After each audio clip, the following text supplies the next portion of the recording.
Vamos a dar la segunda clase del tema 7, la Primera Guerra Mundial, cuyos contenidos tratan de la página 132 a la 141. Buenas alumnos, en esta clase vamos a tratar los contenidos de la Primera Guerra Mundial. Antes de comenzar la clase quiero leeros unas pequeñas líneas de uno de mis historiadores favoritos, que es Arnold Toynbee. Arnold Toynbee realiza este libro, Guerra y Civilización, y hace un análisis morfológico de la historia de diferentes etapas bélicas y llega a una conclusión, una serie de conclusiones, y os quiero leer dos líneas que hace. La primera es una citación de los textos bíblicos de San Mateo y después él en dos líneas hace un análisis muy concreto de lo que es la guerra. Dice así, cito a San Mateo: todos los que tomaren espada, a espada morirán. Cierra la cita. Es la ley inexorable de la vida real. Y la creencia del hombre de la espada en una victoria definitiva es mera ilusión. ¿Qué dice Toynbee con esto? Que todas aquellas sociedades que han intentado de una manera bélica, a base de la espada, a base de la violencia, imponer su finalidad, imponer sus intereses a través del sistema bélico, lo único que ha hecho es acabar en sí misma con sus propios fines, acabar en sí misma con sus propias intenciones. Comenzamos la clase.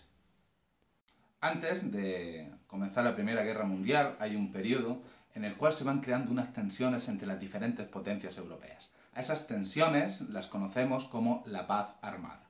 ¿Qué es la paz armada? Pues que no hay un conflicto entre dos, pero las naciones van desarrollando su tecnología militar, van desarrollando su industria militar. Tanto es así que, como vimos en la Segunda Revolución Industrial, se generaron grandes industrias siderúrgicas. Esas industrias siderúrgicas se van a empezar a desarrollar grandes armamentísticas. Surge la industria en este periodo, la industria militar.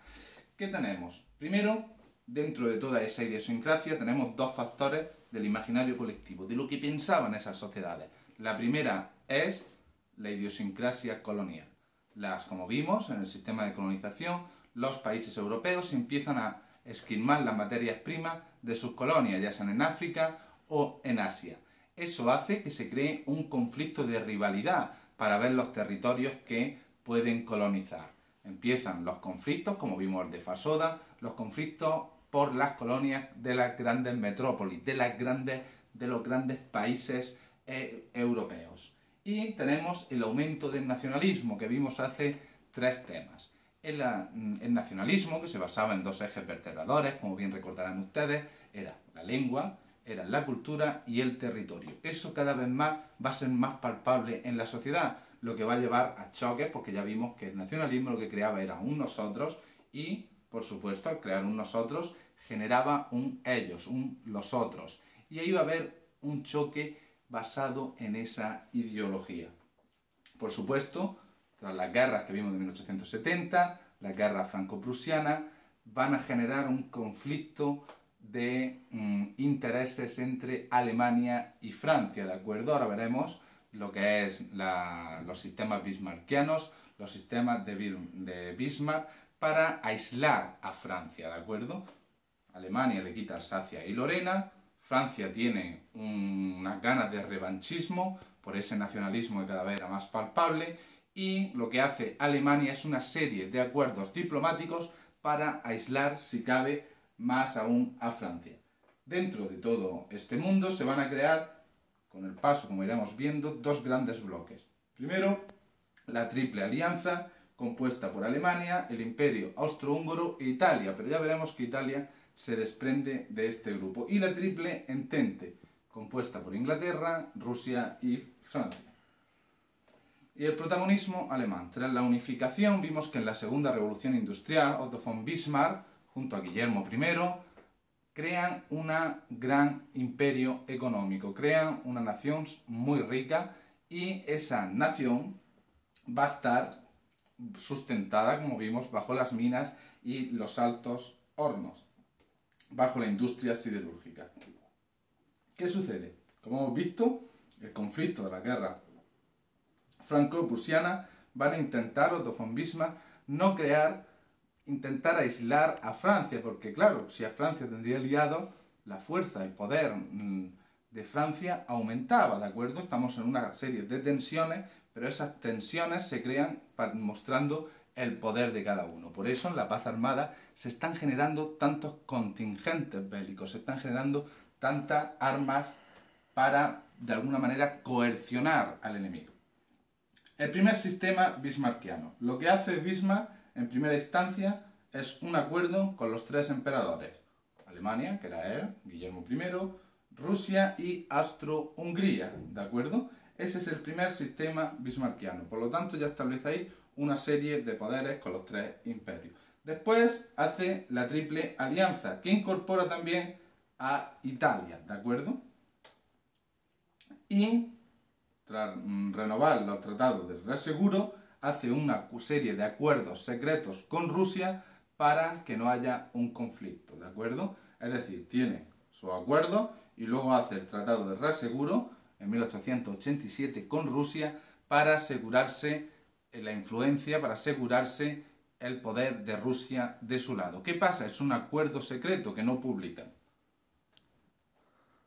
La política expansionista de Guillermo II. Guillermo II muere el emperador Guillermo I, le sucede su hijo y hace una política expansionista, sobre todo a modo colonial, como iremos viendo con el conflicto de Marruecos. ¿Qué hace Otto von Bismarck ante la nueva idea de Guillermo II de que quiere una Alemania que se expanda, de alcanzar nuevos territorios? Él, que era un hombre diplomático, que realizó un verdadero sistema diplomático casi perfecto. Desde luego en diplomacia, en los acuerdos, todo es variable, todo puede cambiar, pero desde luego creó toda una diplomacia que durante su periodo no alteró el equilibrio de Europa. Ahora Guillermo II va a alterar ese equilibrio de Europa mediante una política de expansión, sobre todo dentro de la idiosincrasia colonial. Otto von Bismarck dimite, Guillermo II vuelve a realizar el Tratado de Reseguro, pero las aspiraciones, esa expansión que quiere llevar a cabo Guillermo II va a hacer que cree aún más tensión con Francia y que cree muchísima más tensión con Inglaterra. Aquí os voy a plantear un debate, como lo hacemos en Instagram, sobre dos puntos, ¿de acuerdo? Ustedes como siempre, como hemos hecho uno, espero muchísima más participación, contestan a las dos preguntas que van a estar en el debate que vamos a ver. Y empieza de alguna manera ya a tensionarse muchísimo las relaciones entre las potencias europeas. Como hemos dicho, surgen dos grandes bloques. Uno, la Triple Alianza, compuesta por Gran Bretaña, Rusia y Francia, y la Triple Entente, compuesta por Alemania, Austria-Hungría e Italia. Pero dentro de todo este panorama prebélico se van a sumar también grandes potencias como Japón y Estados Unidos. Las causas de la guerra. En los Balcanes había toda una serie de conflictos que fueron tensionando las relaciones entre las grandes potencias europeas. Austria-Hungría controlaba Serbia, Serbia tenía un gran nivel de nacionalismo y van a crearse también una serie de conflictos. Además, Rusia tiene intereses para controlar esa zona por el comercio. Y llegamos ya al verdadero posicionamiento, a la gran tensión. Tenemos una serie de potencias, por ejemplo Alemania, que empieza a crear muchísimas armas, para estar preparado como elemento coercitivo para mostrar su poder ante las otras potencias. Claro, ¿qué sucede a Inglaterra? Que de igual modo, al ver que Alemania se está armando, ella comienza a armarse y se crean estados, que son la paz armada, donde se van armando, pero que les da miedo entrar en conflicto. En dos grandes grupos, como he dicho, la Triple Entente, compuesta por Gran Bretaña, Francia y Rusia, y la Triple Alianza, compuesta por Alemania, Austria-Hungría e Italia. Y van surgiendo una serie de conflictos. Primero, Marruecos, que para Alemania, para crear una discordancia, para bloquear aún más a Francia, pide que Marruecos sea independiente, que tras el conflicto que se genera va a solucionarse con el Tratado de Algeciras, donde Marruecos va a pasar a ser un protectorado francés y español, y a cambio a Alemania se le dará una parte mayor de África, ¿de acuerdo? Son ya pequeños conflictos que van surgiendo. Luego tenemos las guerras balcánicas, que son esos choques de poder que estamos viendo entre Rusia y el Imperio Austrohúngaro. Pero va a haber un elemento decisivo que va a ser la muerte de Francisco Fernando, el que era príncipe y heredero del Imperio Austrohúngaro en Sarajevo, ¿de acuerdo? Perteneciente a la agrupación de Mano Negra, que estaba luchando por la independencia de Serbia, le mete un tiro en Sarajevo, y eso va a hacer que toda esa tensión, que todas esas relaciones diplomáticas lleguen a su fin, estallen, ¿de acuerdo?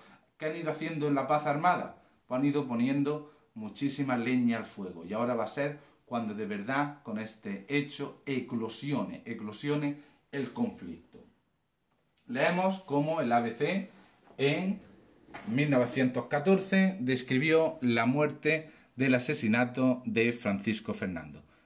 Dice así: según comunican de Sarajevo, capital de Bosnia, en dicha población ha sido hoy, día 28, víctima de un atentado criminal el archiduque heredero del trono de Austria, Francisco Fernando, y su esposa, la condesa Chotek de Chotogua, duquesa de Hohenberg. Aunque faltan muchos pormenores relativos a la forma en que se ha perpetrado el atentado, el relato telegráfico desde Sarajevo da idea muy completa de la magnitud de la tragedia. Una vez terminada la recepción, el archiduque Francisco Fernando y la condesa Sofía volvieron a ocupar el automóvil para trasladarse a Konak. De repente, un joven empuñando una pistola Browning llegó hasta el automóvil y hizo 5 disparos, primero sobre el archiduque y después sobre su esposa. Los 2 heridos fueron trasladados a Konak, en donde se les prodigó todo género de auxilio. Desgraciadamente, todo ello resultó inútil, y los 2 esposos fallecieron a los pocos momentos de llegar a palacio. Llámese el agresor Príncipe. Tiene 19 años, es estudiante del último del liceo, instituto, y es natural de Grahovo. En este surgimiento de los nacionalismos serbios va a ser sin duda el detonante, la mecha que estallará todo el conflicto, porque del asesinato de Francisco Fernando va a surgir que Austria va a declarar la guerra a Serbia. Rusia, que era aliada de Serbia y le interesaba controlar esa zona por su interés mercantil, va a proteger a Serbia. Entonces se van a activar de nuevo esas relaciones diplomáticas, al ser Alemania aliada de Austria, lo que va a declarar la guerra a Rusia y a Francia. Y Gran Bretaña, al ser aliada en la triple entente de ambas, va también a comenzar la guerra, es decir, la paz armada, ese periodo de los 2 grandes bloques, tanto los imperios centrales, que van a ser Alemania, Austria, y le va a apoyar tanto Turquía como Bulgaria, como la entente de Inglaterra, Francia y Rusia. Va a surgir aquí la Primera Guerra Mundial. Pero la Primera Guerra Mundial no es solamente el asesinato de Francisco Fernando, sino que era toda esa tensión creada durante la paz armada. La guerra se va a desarrollar históricamente, para entenderla mejor la hemos dividido en 4 apartados. Primero, una guerra de movimientos, como veremos que será el plan alemán. La guerra de posiciones, que va a ser la guerra de trinchera. Os he puesto un vídeo, ahora lo comentaré, de Senderos de Gloria, una gran película, 2 fragmentos, que lo tenéis en material audiovisual. Vedlo porque os dais idea de cómo funcionaba la guerra de trinchera. Luego, incorporación y retirada de aliados. Esto va a ser clave. Rusia, como veremos, cuando llega el comunismo a manos de Lenin, va a salir de la Segunda Guerra Mundial y se van a incorporar otras potencias que van a ser definitivas en el desarrollo del conflicto. Y por último, el fin de la guerra y el armisticio, que es sin duda importantísimo porque, como veremos, dará lugar a hechos posteriores. La guerra de movimiento. Los alemanes, con el plan Schlieffen, van a intentar, como veis en el mapa, atravesarán Bélgica, que era neutral, por lo tanto los franceses no se lo esperaban, y se quedarán a 40 metros de París. ¿Qué sucede? Que los franceses logran frenarlos, la batalla de Mar. Dentro de todo ese ambiente bélico ya ha estallado la guerra, los soldados están en las trincheras en condiciones muy duras. Hay un hecho, sin duda, que hace plantearse lo que es la guerra. Y es que en el día de Navidad de 1914 los soldados deciden darse una tregua. Y en ese día deciden leer las cartas de sus familiares, incluso hacen pequeños árboles de Navidad, y fuera de lo que digan sus generales, fuera de lo que digan los políticos, los soldados deciden que durante ese día simplemente se establezca la paz, ¿de acuerdo? Dentro de toda una guerra, los soldados de forma espontánea deciden hacer la paz. Es un hecho quizás muy aislado, pero que simboliza mucho de lo que es el ser humano. Y llega la guerra de posiciones, también conocida como la guerra del desgaste, donde desde cada trinchera van a ir desgastando al rival. Y surge porque la Primera Guerra Mundial, como diré al final, es la última guerra antigua y la primera guerra moderna. Ahora explicaré este concepto. Y dentro de ese concepto se va a desarrollar toda una ingeniería militar que venía de esa paz armada, del miedo al conflicto que tenía en la paz armada Alemania contra Inglaterra. Se empiezan a desarrollar nuevas técnicas militares. Aparece la metralleta, aparece el tanque y aparece la guerra biológica, ¿de acuerdo? El famoso gas mostaza. Si veis la imagen, hasta los perritos, que eran claves en la Primera Guerra Mundial, porque os pondré, luego haremos un dossier, os lo explicaré al final. Los animales se utilizaron muchísimo y era una guerra donde se realizaron diferentes técnicas, tanto de la mayor ingeniería bélica como de armas puramente biológicas. En los frentes murieron, por ejemplo, para que os daréis una idea ya del número, en la guerra antigua no morían grandes números de soldados, ahora mueren, por ejemplo, 1 millón de aliados y 800.000 alemanes solo en ese choque de fronteras, en ese choque de trincheras. Aquí tenemos Senderos de Gloria, os voy a poner dos fragmentos, uno para que veáis cómo era la vida, cómo era la guerra de trincheras, y otro, una conversación del coronel que lo representa Kirk Douglas, un papel espectacular, donde habla con su general y le dice de conquistar la montaña de las hormigas. Y le dice, perderé a la mitad de mis hombres. Y el general le dice, pero hay que tomar esa posición. Era una guerra donde no importaba la vida humana, sino simplemente que ganase la nación. Y todo eso bajo esa idea del nacionalismo, bajo esa idiosincrasia de la colonia, de que no le importaba el sacrificio, siempre y cuando fuese a favor de la patria. Y aquí tenemos, en 1917, un hecho que va a cambiar la Primera Guerra Mundial decisivamente. Uno, que claro, la Triple Entente pierde a uno de sus principales aliados, a Rusia, y encima Alemania tenía dos fronteras abiertas, lo que va a hacer la retirada de Rusia, que se retira porque llega un nuevo paradigma político. El nuevo paradigma es el comunismo. Las ideas marxistas llegan al poder a través de Lenin y, como veremos en la siguiente clase, a través de la revolución bolchevique de Rusia. Alemania ahora puede concentrarse solo en un frente, pero Alemania, en una guerra de submarinos que había, porque Inglaterra intenta bloquear por el mar a Alemania y Alemania empieza a desarrollar los submarinos y empieza a hacer una guerra con Inglaterra, sin querer hunde el barco Lusitania de Estados Unidos. Eso va a hacer que Estados Unidos entre en la Primera Guerra Mundial y sea decisivo, porque sin duda la balanza la desequilibrará a favor de la Triple Entente. Aquí tenéis el Tratado de Brest-Litov, por el cual se realiza entre Alemania, Hungría, Bélgica y Turquía y Rusia, ¿de acuerdo? Dice así el artículo 1. Alemania, Austria-Hungría, Bulgaria y Turquía, es decir, los del bloque de un lado, y por una parte la salida de Rusia, por la otra parte declaran que el estado de guerra entre ellas ha concluido. Están determinadas a vivir, ahora en adelante, en paz y mutua amistad. Artículo 2. Las partes contratantes cesarán toda agitación o propaganda contra el gobierno o la organización del Estado. Artículo 4. Alemania está dispuesta tan pronto como se haya concluido la paz general y se haya realizado la completa desmovilización de Rusia. Artículo 5. Rusia realizará la completa e inmediata desmovilización de su ejército, incluidas aquellas partes del ejército recientemente formadas. Como todos ustedes saben, eso es sin duda un texto jurídico, ¿de acuerdo? Hecho la división de Alemania, va a intentar de nuevo vencer, pero sin duda la ayuda de Estados Unidos va a hacer que Alemania pierda la guerra.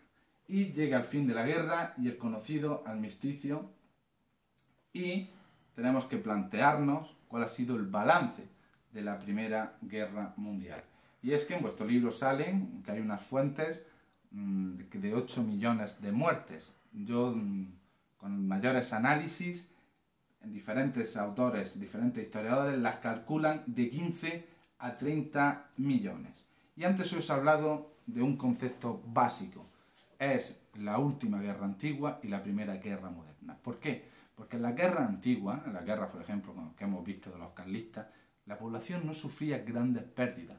No había grandes pérdidas de soldados. Ahora va a haber una enorme pérdida civil. Las muertes se van a disparar. ¿Por qué? Porque hay nuevos sistemas como las bombas, hay guerras biológicas, hay sistemas de aviación que pueden destruir una población con una bomba. La muerte de la población civil se va a disparar. El concepto de guerra cambia. Ahora la guerra no afecta solamente a los soldados que van a luchar en ella, va a afectar enormemente a la población civil, al pueblo, a la sociedad.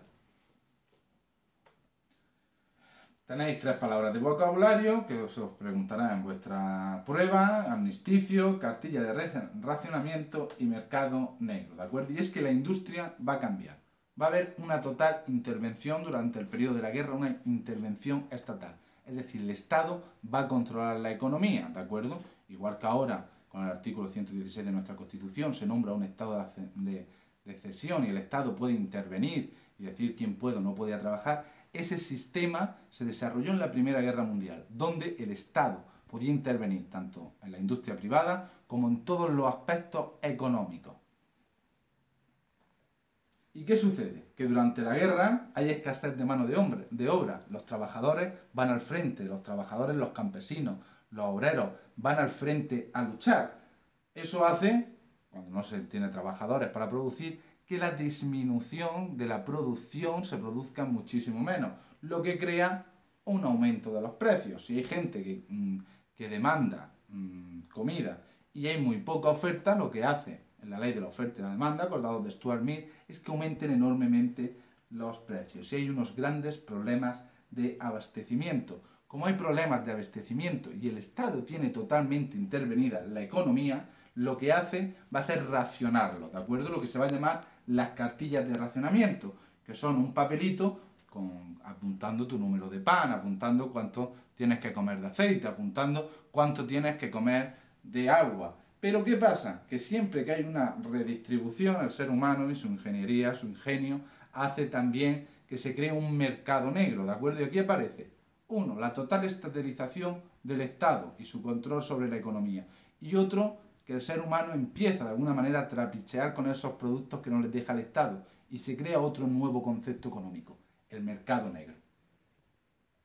Luego tenemos otro factor clave que sucede en la economía y es la entrada de la mujer al trabajo. Los hombres se van al frente y las industrias y el Estado se ve obligado a contratar a la mujer. Por lo tanto, parece en este ambiente de bélica por primera vez a la mujer se le deja trabajar en la fábrica, se le deja ser una mano de producción.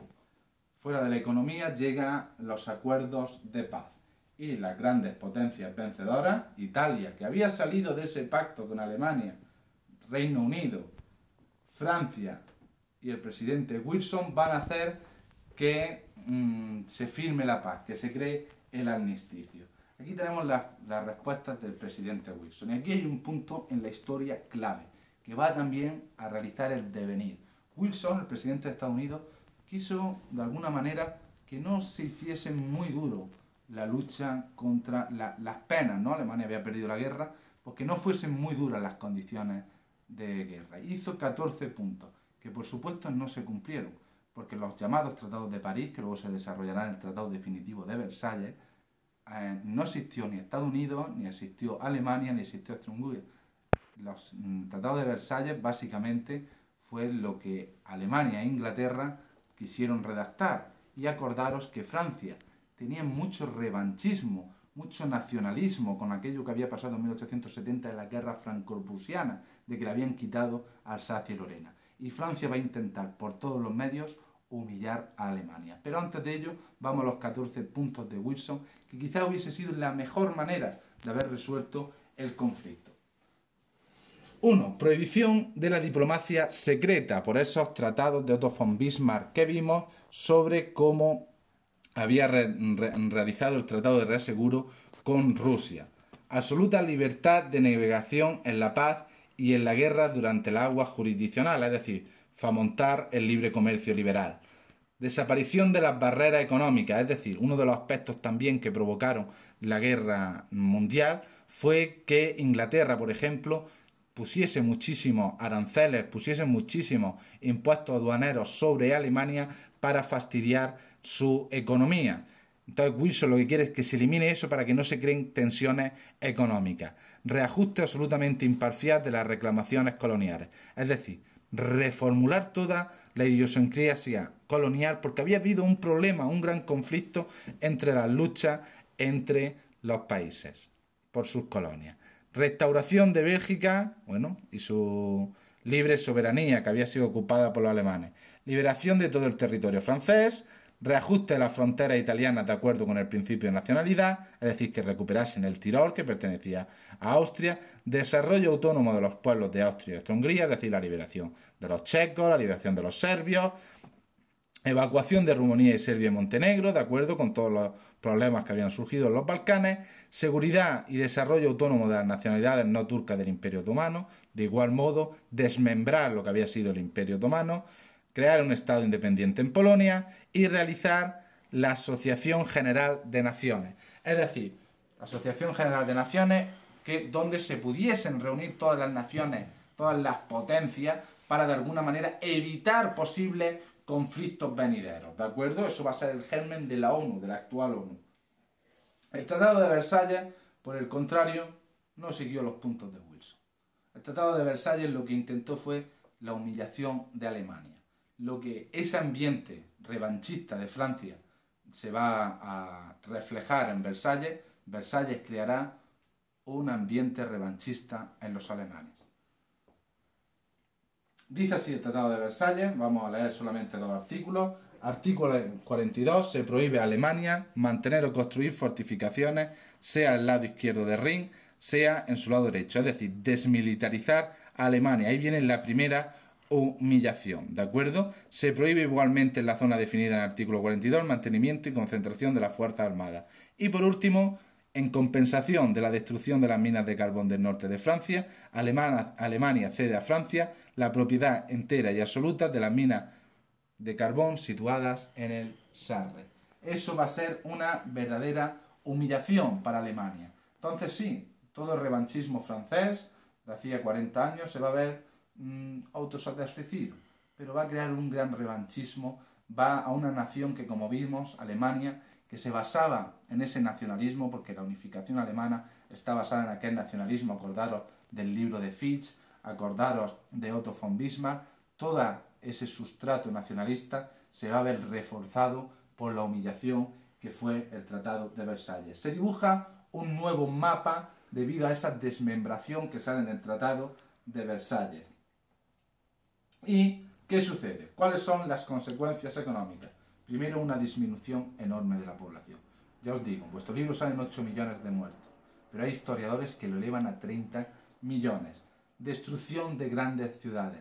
No solamente se perdió un importantísimo material humano, sino también económico.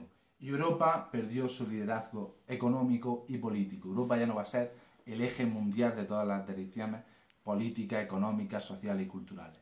Ese nuevo foco mundial se va a trasladar a Estados Unidos. Estados Unidos sí libró la Primera Guerra Mundial, pero la libró fuera de su frontera.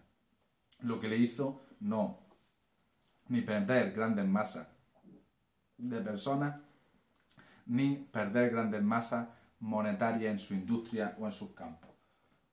Consecuencias territoriales, reparto de las colonias. Japón le va a quitar en Asia sus colonias a Alemania. Francia se las va a quitar en África. División de los imperios, se desmembranan, le quitan territorios tanto a Alemania como a Austria-Hungría como al imperio turco. Y esa nueva configuración del mapa europeo. Aquí finalizamos, no os mando deberes porque quiero que esta semana estéis al 100% con la Ucronía. Muchísimas gracias y aquí me tenéis para todo.